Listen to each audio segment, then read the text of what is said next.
السلام عليكم ورحمة الله وبركاته. ازيكم عاملين ايه يا حبايب قلبي؟ وحشتوني كتير.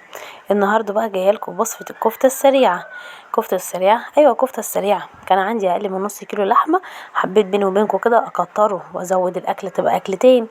عملت ايه؟ جبت بقى اقل من نص كيلو لحمه، خليكم فاكرين الكلمه دي، وجبت عليهم جزرايه واحده بس، وطماطمتين وبصلتين وقرنين فلفل.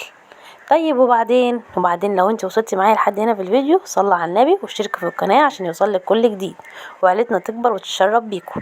المهم وبعدين عملنا ايه كمان؟ هنقلب ده كله مع بعضهم. وطبعا لو انت عايزاها تبقى حاميه، حط لها قرنين فلفل يكونوا ايه شطه كده حلوين زي اللي انا حطيتهم دلوقتي دول. انا عايزه اقول لكم الفلفل ده كان مولع نار، ما احتجتش ان انا احط شطه يعني. وبعدين عملنا ايه تاني؟ لو انت طبعا مش عايزاه حامي ممكن تحطي فلفل رومي عادي براحتك. الفلفل ده اختياري، او عامه الشطه اختياريه. هنقلب ده كله مع بعضنا. وبعد ما نقلبهم كويس، بصوا خليناهم كده ايه يندمجوا مع بعض. هنكون بقى قبليها نكون جايبين رغيفين عيش عندي، ونروح بلينهم في ميه ونروح حاصرينهم من الميه. بصوا اهم نزلتهم، وهقلبهم برضو مع بعضهم. كل ما تحطي حاجه حاولي تقلبيها وتسيبيها شويه مع نفسهم مع بعضهم كده يرتاحوا ويندمجوا مع بعض كويس. ادينا قلبناهم كده مع بعض اهو. بصوا هنحط حبة ملح وحبة فلفل اسمر وحبة شطة بسيطة خالص، ما كترتش برضو الشطة يا جماعة، يعني هنحط فلفل وشطة حرام. المهم يعني حطينا كده الفلفل والشطة والفلفل الاسمر، وده المكون بتاعنا الرئيسي. بص ده الكينج بتاع الكفتة دي. هنحط عليهم معلقة بيكنج باودر، معلقة حلوة كده، عشان خاطر ايه؟ البيكنج باودر بينفشها وبيخليها من جوه تبقى ايه يعني طرية شوية، تبقى جوسي شوية.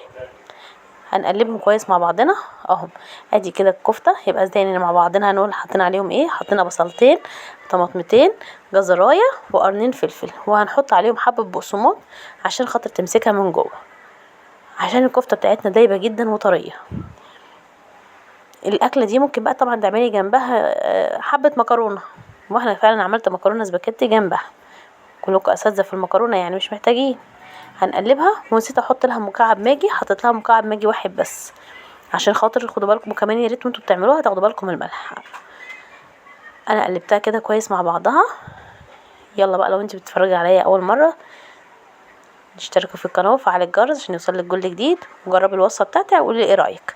صبعتها. هبدا اصبع الكفته كلها على حسب الحجم اللي انت عايزاه. ويا ريت قبل ما تصبعيها تسيبيها في التلاجة شويه، حوالي ربع ساعه كده بس ترتاح، عشان المكونات بتاعتها كلها تخش مع بعضها. وعامه يعني لو احنا لسه الجو اليومين دول يعني مش حر قوي، يعني في لسعه هوا كده ساقعه، فممكن تسيبيها بره عادي، بس تسيبيها ترتاح. اديني هصبعها كده. وانا بصبعها كده هصلي على النبي، ونصلي ونسلم ونبارك على سيدنا محمد. اهو اديني صبحتها. هصبع كل الكميه. اللهم بارك، بجد طلعت معايا كميه كويسه جدا، مش بجد يعني مش نص كيلو لحمه، لا الله اكبر. انا عايزه اقول لكم طلعت حوالي مثلا كيلو لحمه. بصوا بقى دي طريقه مرات خالي، ربنا يخليها يا رب ويبارك فيها ويطول في عمرها يا رب. دي طريقتها، كنا معزومين عندها في رمضان، لقيتها بتصبع الكفته بالطريقه دي بالسكينه. قعدت اقول لها اصورك، بس خالي بيغير عليها طبعا وما رضاش يخليها تتصور. اهي بتحط حته كفته على ايديها كده وتروح مصبعاها بالسكينه. بصوا عايزه اقول لكم اللي كلها بتطلع حجم واحد، بس انا للاسف فاشله ما عرفتش اطلعها زيها. هي كانت بجد والله مطلعها كلها حجم واحد. انا جربت اعملها يعني، بس يعني ايه، عدت يعني، عدوها مش اشكال. اللي يعرف طبعا يعملها يبقى شاطر زي مرات خالي. وبعدين طلعناها وجايبين بقى جنب معانا فيجيتار. الفيجيتار دوت حار، تصبعيه في الفيجيتار وعلى الزيت على طول. بصوا مجرد ما الزيت بتاعنا سخن هنحط الكفته فيها. يبقى مع بعضنا كده حطينا البصلتين وطماطمتين وقرنين فلفل ورغيفين عيش، وكل ده قلبناهم مع بعض مع حبة بقسماط. هنحط في قلب الكفتة من جوه بقسماط، بس هنحمرها في فيجيتار عشان نديها قرمشة كده. هنحمرها في الزيت. بصوا هتلاقيها من بره مقرمشة ومن جوه طرية جدا وجميلة، هتعجبكم قوي. واللي مش عايزة طرية ممكن بعد ما تعمليها كفتة، بدل ما تصبعيها تعمليها كده، ممكن تبططيها زي الطعمية كده، او زي الهمبرجر عادي زي ما انت عايزاه. لو انت مش حاباها تكون طريه من جوه، لو عايزاها طريه ممكن تعمليها زي كده. بصوا اللهم بارك، بصوا الكميه، بصوا الكميه قد ايه يا جماعه، والله ده من اقل من نص كيلو لحمه. شايفين الكلام؟ ايه دي الحركات. وادي المكرونه الاسباجيتي معانا، ما تنسيش بقى لو انت اول مره تشوفيني زي ما قلت لك اشترك في القناه وفعل الجرس عشان يوصلك كل جديد. بصوا طريه ازاي من جوه، اللهم بارك بجد. جربوها وهتدعولي ان شاء الله.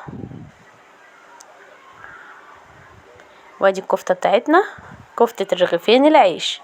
واشوفكم على خير، والسلام عليكم ورحمه الله وبركاته.